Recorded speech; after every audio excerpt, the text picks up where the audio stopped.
Thank you so much, Lisa, for that fascinating talk, and the visuals were amazing.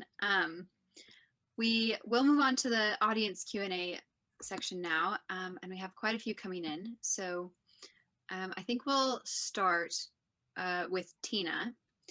She asks, as the triune brain is history, how do you see the role of the amygdala, the fight, flight, and freeze? Are these a myth too? Well, the amygdala is not a myth. Everyone who has a neurotypical brain, we all have amygdalas. But what's really interesting about the amygdala, the amygdala is kind of like the rock star, of the brains, like the one that all the journalists like to write about, and that we all know the name of and stuff. The amygdala, though, is its job is not emotion or fear. It's not fear. It's not fight or flight. It's not even having anything to do with feeling. If I took your brain and I stuck you into a brain scanning machine, and I showed you images that you'd never seen before, just scenes of things that you'd never seen before, people that you'd never seen before, your amygdala would increase in activity quite a bit. And that's because really your amygdala is, what its job is really is to signal the rest of the brain that there's something either uncertain or novel or important to survival that you need to know more about, and therefore you must learn. So really your amygdala is there really to signal the rest of the brain to learn something new, to improve your ability to predict later. And that often involves not just changing the chemical concentrations in your brain, but also getting your body ready to do something. But so really you can think about your amygdala as kind of like the sentinel that tells the rest of the brain, hey, we have to learn something new here, so that we can predict better in the future. For fight and flight and these kinds of, these are actions that are highly contextual. So the things that we think of as reflexes are actually really contextually executed. Even, for example, like in a 2-hour-old zebrafish, larval zebrafish that's been alive, only a couple of hours, what that animal does, when there's a looming darkness over it, depends on a bunch of contextual factors, like where is it, how far is it, so no animal really only has like one fight or one flight kind of hardwired reflex. We actually have more like a menu of actions that we can take. And these are the actions that your brain prepares automatically with prediction. Sometimes these, sometimes others, but it's a very automatic kind of thing. When your brain is predicting, which is doing all the time, even your ability to understand the words that are coming out of my mouth is prediction. And they're basically, what your brain is doing is it's preparing your actions without your awareness. And usually what your brain is doing is checking those plans, those predictions against the state of your body in the world. Sometimes, though, when your life is really on the line, your brain's not going to wait. It's just going to execute the action. And that's what we call fight or flight reflexes. Thank you. From Daniela, our brains may anticipate water coming into the blood, leaving us feeling less thirsty when we drink, but this doesn't seem to happen with food. The advice when trying to lose weight is to wait 20 minutes before having a second helping because it takes our bodies that long to register it. Why is it different to thirst? What a great question. So in a sense, in one sense, part of the machinery is the same, right? Because it takes 20 minutes for the cells in your gut to send signals up to the brain to say that there is enough glucose here and you can stop eating. The problem is that we've all been exposed for many, many, many years. So let me back up and just say one thing. Normally, if you eat a carbohydrate or a protein or a fat, everything's going to be at one point translated into glucose. So let's just talk about carbohydrates, even though proteins turn out to be the thing that's actually more important to regulate. Your brain is really concerned with, well, your brain's concerned with all of them, but protein turns out to be super important. But let's just talk about carbohydrates.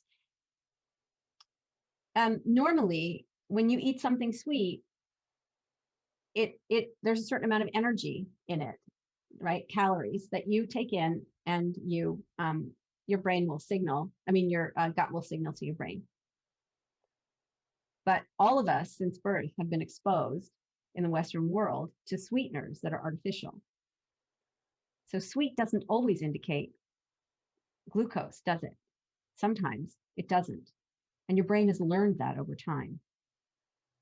So for some people, their eating is actually much more tied to, they do stop in advance because they're not exposed to sweeteners or other artificial substances. But most of our food that we eat is actually pseudo-food, and meaning that it's been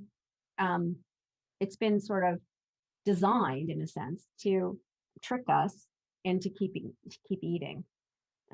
So I have to tell you, I don't work for a food company. No one in my family does. When I first had my daughter 22 years ago, and people told me that goldfish were like really bad for her and she should only be eating whole foods, I was like, no, forget, like, what is this? This is like, what propaganda is this? But it's one of these times where the data are just so crystal clear on this that I'm absolutely convinced that this is right. We don't understand everything about eating and how, the relationship between the gut and the brain, and how hunger and glucose signaling works. But we understand enough to know that there is not a single artificial sweetener that will ever pass the threshold of my house, because it interferes with your brain's ability to predict on the basis of taste and vision and smell what the calories, what the glucose is that you can get out of that food. And that's why you keep eating. So if you eat more slowly and you allow yourself, you allow that 20 minutes to happen, you're going to have your brain will have better control over your eating than it would otherwise. Thank you. From Sophie, is there a difference between the impact of positive and negative emotions on our brain? Well, Sophie, emotions don't impact your brain. They are constructed by your brain. So sometimes people like to say, it's a very popular thing to believe that emotions are in your body, like your body keeps score of negative things. That's actually not true. Emotions are in your brain. Your brain keeps score. Your body is the scorecard. The answer to your question is yes, there is a difference, but some negative emotions, well, all emotions, when your brain constructs them, are usually involve you preparing to do something or learn something. So they're likely to be more moments that are of more expense than, say, sitting quietly and thinking. Although if you're sitting quietly and thinking and you're learning and you're, having to take in a lot of information and process it that you hadn't anticipated or that is novel, that can also be very expensive too. But what I would say is more that the real problem is not really negative versus positive emotion. The real issue is, when you make, when your brain is making withdrawals, are you making deposits? Do you get enough sleep? Do you eat well? Are you eating pseudo-food, or are you actually eating healthful food? Are you getting enough exercise? Do you have enough social contact with other people, which actually allows your body budget to work more efficiently, assuming that you have good relationships with them? These are the things that are really important. And, stress, for example, all stress is your brain preparing for a big metabolic outlay. That's it. Glucose is, cortisol is not a stress hormone. It's a hormone that gets glucose into your bloodstream really fast. So right before you get out of bed in the morning, you have a cortisol surge because you're about to spend to get out of bed. Right before you exercise, you have a cortisol surge. So the issue is, are you replenishing what you spend? If you don't, then you're driving your body budget into a deficit state, and that is unhealthy. And the other thing I will add is that, Western culture, to some extent, cultivates bankrupt body budgets in people. That there's more to say about that than I have time for. But if you just think about it, nobody sleeps enough. People don't exercise enough. We're very sedentary. A lot of us are looking at screens, which contain wavelengths of light that trick our brains into like confusing day and night, and which causes circadian rhythm disorders, which are actually really bad for your metabolism. Each of these things, social media, the kind of casual brutality that people have created and the way that they speak to each other, none of these things is like a deal breaker, but each one adds a little metabolic tax. And it adds up over time, like slowly over time. It's kind of like water dripping on a metal pipe. It's not gonna hurt the pipe the first time, the 10th time, or even the 1,000th time. But eventually, that water is gonna bore a hole through that steel pipe. And the same thing is true for these little metabolic taxes. They add up over time. So the issue isn't positive versus negative emotion. The issue is not whether something feels good or feels bad.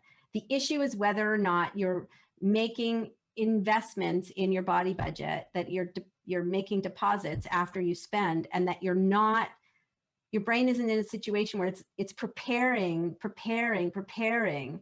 to deal with stress in a chronic way. The next question comes from Alexis. Has your research on the body balancing budget and interoceptive network influenced your perspective on the conscious and subconscious mind? Well, Alexis, yes, it has.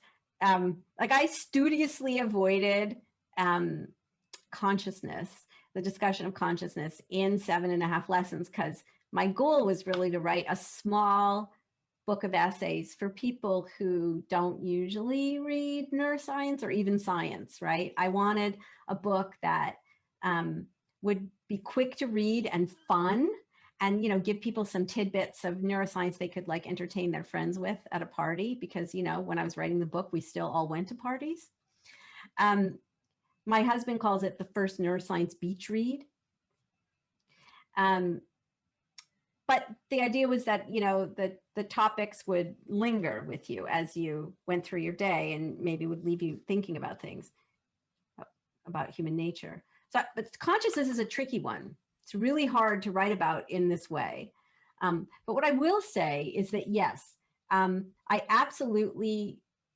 has absolutely changed, particularly actually understanding brain evolution, to the extent that I understand it, has really quite substantially changed my views on the neural basis of consciousness. And if you're looking for a good book on that topic, I would really recommend the book by the philosopher Peter Godfrey Smith called Metazoa. Or any of his scientific papers, or I guess philosophical papers. I don't agree with everything in that book, but I think it's a really nice treatment of brain evolution or nervous system evolution and consciousness. I think it's really well done, and my views to some extent build off some of the insights that he describes in that book. Of course, I read the papers, but the book I think is also a really nice summary for people. The next question comes from an anonymous attendee. How would you explain conditions like tinnitus? What is the brain hearing, and is it real?